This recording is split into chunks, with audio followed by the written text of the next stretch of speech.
Chapter 25. Do you see that? I knew real fear in that moment. October could shock me with electricity.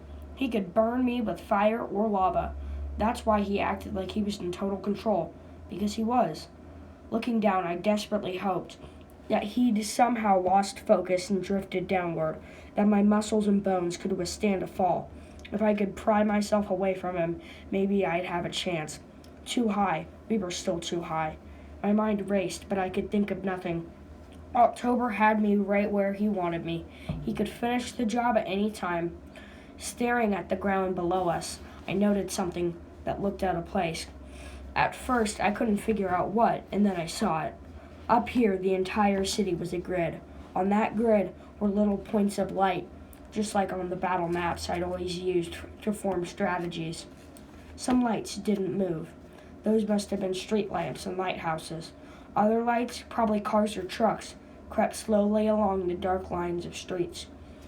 At first glance, it was little more than chaos, with lights moving every which way. But if you looked at it, really looked at it, you could see a pattern.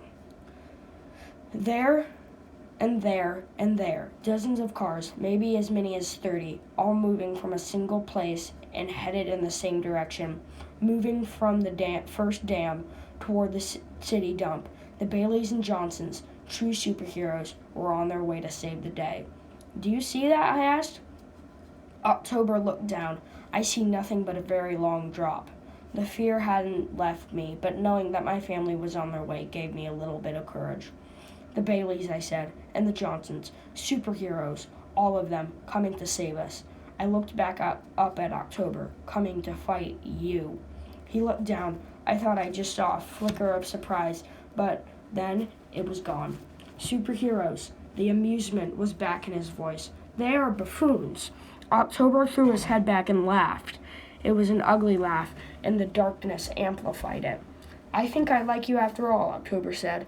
I had a plan to execute tonight, and you got in the way. But here you've gone and gathered all the Baileys and Johnsons to one place just like I wanted. That makes it ever so convenient for me. This must be your way of asking for forgiveness. Looking back down at the city, I felt tightness in my chest. My family, and Juanita's, was walking into a trap.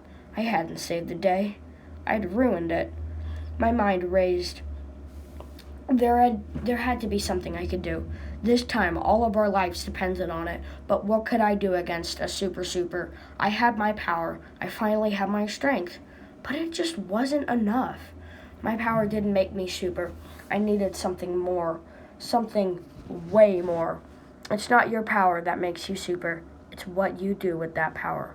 What you do with that power. I knew there was only one thing to do.